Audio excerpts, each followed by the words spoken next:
This is Hidden Killers with Tony Bruschi. We've all heard the phrase, actions speak louder than words.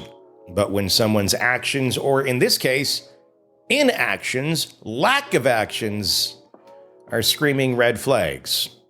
The world watched as Chris and Roberta Laundrie stayed silent, refused to help find their missing future daughter-in-law, and then conveniently found their son's remains in record time after a 37-day manhunt by hundreds of people. But what did their behaviors actually tell us? Were they just scared parents protecting their child, or were they coldly executing a plan? Today we're looking at the psychological and behavioral patterns of the Laundries through the lens of someone who spent his career studying just that, deception. Former FBI special agent and behavioral analysis expert Robin Dreeke. Because if anyone can tell us whether these people were just socially awkward or full-blown obstructionists, it's him. Robin, from a behavioral standpoint, when you look at the Laundries and their response to this case, and we're all getting a fresh review of it again with the new Netflix documentary that's out there, and seeing the depths of it in the ways that we've never seen before, the silence, the inconsistencies, the burn after reading letter. What does that tell you? Were they emotionally detached, or were they actively trying to deceive investigators? What do you think? Yeah, so what their actions are actually saying at those last moments, that's the challenge, because if we knew exactly that, we would know where to move from here, whether charges, no charges, and that kind of thing. But I'm kind of going back further than that, because as soon as this thing popped up again, the first thing that entered my mind is, as always, behavior arcs. And there's no one, especially because we have letters and correspondence going between the son and the mother. Yeah. It shows that there's enough of a closeness of relationship between the son and the parents that the son and the parents would know behavior patterns in someone's life. So there's hard to think and imagine of a situation where the parents didn't know the behaviors of their son well enough throughout his entire life to know when he's had a bad day, to know when, and to also completely know he has spikes of anger. And so they've seen him throughout his entire life. And I guarantee you this, that, normal day. Oh, he's had a bad day, spikes of behavior. He probably has a lot of rage, a lot of anger, most likely guaranteed directed at him. I'm directed at them from time to time. So they've known what it looks like and know what his behaviors look like after it. And also from what we've seen from the son, that he has remorse after those spikes of behavior. He's seen, like the bystander saw, him and her hugging, that they're crying together. I mean, so there's a sense of remorse he has after these abhorrent behaviors, at least as reported by a lot of folks. And so his parents most likely saw that as well. And so leading up to the murder of the beautiful little young girl, everything's younger to us, right? Yeah, Gabby, yeah. I guarantee you his parents saw the same pattern of behavior. And then when you have a disappearance of the fiancée and the same pattern of behavior, where's your brain going to go? The worst case scenario. So, but now what they were actively doing, my question that I'm not sure of is those actions after they saw that spike, as they've seen throughout his life before, did they go into preservation mode for him or themselves? That's because the fact that they were able to find his body after a suicide and no one else could, that's what's really interesting to me is that. Well, and you look at it's so peculiar what their actions were when he came back and Gabby did not. And the parents find out, Gabby's parents find out he's back with her van. The parents won't talk to them. They say, go contact our attorney. And he won't talk to them. And their daughter is missing. And they're just like, well, hope they find her. That to me was insane. I mean, I don't know if they're just blindly following the advice of their attorney, which maybe they were, but the incredible lack of empathy there. it just really says something. I mean, and again, we were just talking on another case about the Koberger case and people on the autism spectrum, and I'm not saying that they are. I have no idea, but we're quick to go to, oh, they're psychopaths. I wonder if they're all on the spectrum and just that empathy thing ain't there. And when it came to finding out that your son is returned without his girlfriend and she's probably dead, I'm going to guess he maybe confessed to them at some point in time. So I'm going to guess they probably knew. Again, my conjecture, they've never been convicted of anything or charged with anything.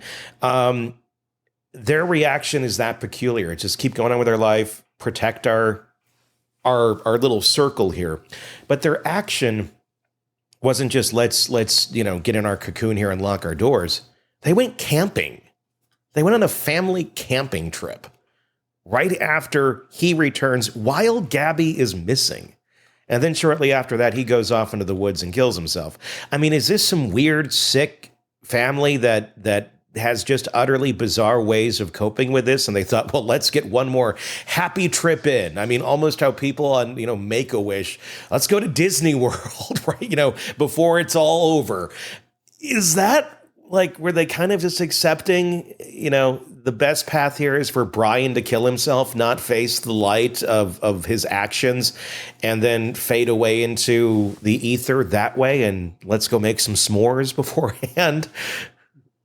So my conjecture on it is that their brains broke in that moment. I think they knew what the reality was without even speaking the words, just because they saw the pattern of his life. So it's easy for them to draw a conclusion without even knowing without him even saying a word. They knew exactly what happened. And I think at that moment, I mean, put yourself in the moment and deep active empathy context of something so abhorrent that you knew was a pattern of his behavior of his life that you then allowed to happen because of your inaction throughout his life, and your brain breaks. And anytime I typically see a lot of chaotic moves that don't make a lot of sense, the most likely conclusion I have is that the person doing those things is actually chaotic in their brain. I don't think there was a lot of really good coherent thought going on, because it can't have. I think their brains got so broken in that moment, they went in complete fight or flight without any, because remember, they have no reps in this. Yeah. They only have reps in mitigating a bad day in him and tell him to shut up, go to your room, or whatever their system was, help calm him down after he did something really abhorrent to someone through his words and through his actions. And so they had reps at that, but they didn't have reps on this. Yeah. And so I think if I'm a parent in that kind of situation, and again, everyone's got some sort of crazy in life, but if they're, for the most part, like Moses, fallen within the normal parameters of human behavior, they're not going to do something so wacky. They're just going to react like a majority of people would react, and that is they don't know what the hell to do. I literally don't think that. I think they got scared. I think they were disgusted. I think they were fearful and disbelieving, not wanting to believe. I think there's so many a hodgepodge of emotions that were creating such chaos in those brains. And then they have the chaos of a small group thing going on as well, where they had multiple ideas on what to do. So maybe they went camp. My idea when I first heard it was they went camping to try to clear their brains without any outside distractions and come up with a plan. Yeah, I mean, and there was protesters outside the home. Wasn't exactly a great place to be staying at that moment either. So that's something to consider. It just the callousness, to the families of Gabby is what I think really stuns everyone still to this day. And still, it's hard to wrap your mind around it. I mean, it really, really is. But again, that's a situation. I mean, what would you do? Your child that you love and you care about and you raised, and he's got some anger issues here, and you read the tea leaves and, oh God, this is what we're doing. I don't know how I'd react either. I mean, I don't think anybody does until they're in that sort of situation. And you said a great word there. You said the word callous. Mm-hmm. How do calluses form? Calluses form over reps of time, because once you do something once and you have soft skin, then it's ouchy. but if the more you do the same thing again and again, a callus forms. And so when someone has a callous behavior, and they're not on a psychopathy spectrum, again, not licensed clinician, but if they have a life rep of arcs of dealing with their son treating people really poorly, they're callous to his behaviors impact on others because they've dealt with it so much before. And also to, like you said, what are they going to do? What could they possibly say? So in other words, I don't necessarily think they were, boy, it's hard to say. I don't want to do this because I don't want to demean the impact on the victims. And this one, the only ones left of the family. I don't necessarily think it was about them and their callousness towards them. I think they are just callous because of their son's behavior over time. Yeah. So I think they've been immunized against his own behavior because they've dealt with it for so long. Again, no one goes from 0 to 100. This was not their son all of a sudden snapping, having a psychotic moment and doing this. This was a pattern of his life's behavior. Yeah. And they let it happen because for some reason they thought it was fine that they go off together, get engaged, and go van life and try to be vloggers on van life together. They knew, whether they want to admit it or not, where that was most likely going to end because it's happened before. Yeah. And I think a lot of parents, I'm not in any way trying to lessen what the behavior was here, but I think there's a lot of parents who have kids in that age range where, they're just they're loose cannons. They're out there, and you hope that they come back. You hope that they somehow do it, and it's not necessarily all the time because of a lack of good parenting. I think a lot of times it is, but sometimes you just get the odd duck that's just going to do what they're going to do, and you try to keep them on this path, but there's something in them that continues to drive them away. And at some point, he was an adult where you might just go figure this out. And there's also potential for a lot of hope there. Anytime you have, especially someone you care so deeply about on such a bad path, you have hope that maybe Gabby's the one that can save him. Yeah. She's a good influence. I could totally see that as well.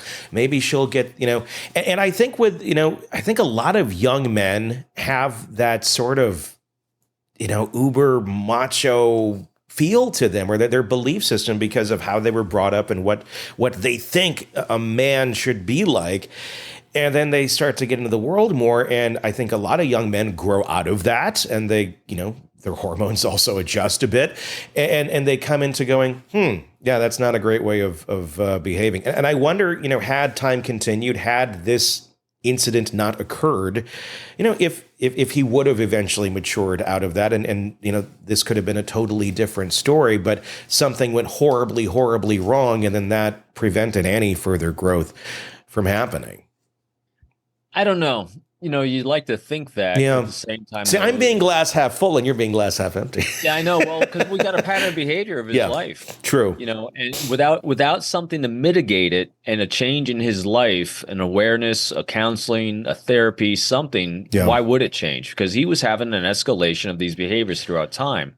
Yeah. And one relationship with a girl, and that's why I think, his, again, pure conjecture, I think his parents might have been hoping that this is the one that'll kind of snap and bring him back. But it comes down to this one thing too that we've seen repeatedly in all these cases, especially with the younger people that are involved in this, is total lack of problem-solving skills. Yeah, he went from 0 to violence. Yeah, repeatedly. Yeah. No, I totally hear you. To answer, like, what would have changed him if Gabby would have left and not been murdered before she left? I think that sometimes that's a wake-up call for young men like that, when they finally realize their actions are not going to, work in the world with somebody that you care about or that you think you love.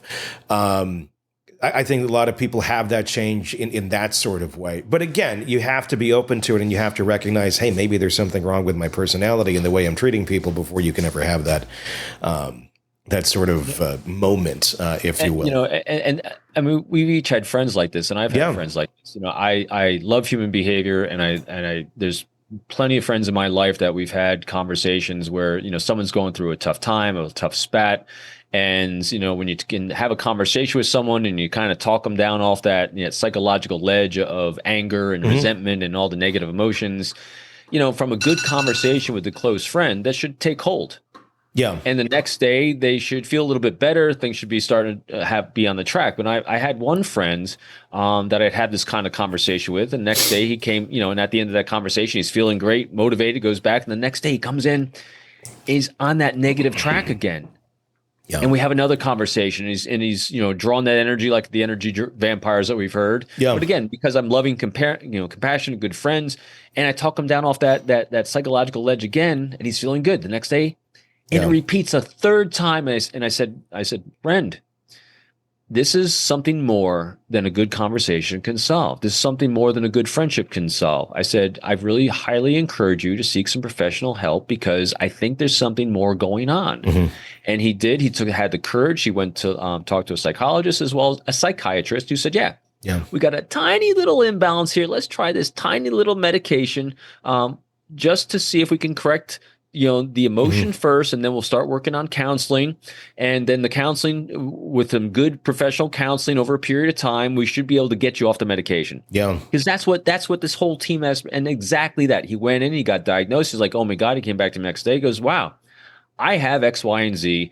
Thank you so much for being that good friend, because it took more than good parenting, a good friend, a good conversation, and that's what we do for folks. It's like, hey, a good conversation with a good friend can mitigate a lot. A good girlfriend I think this is what the parents might have been hoping for. Again, conjecture was that this relationship will solve the problem.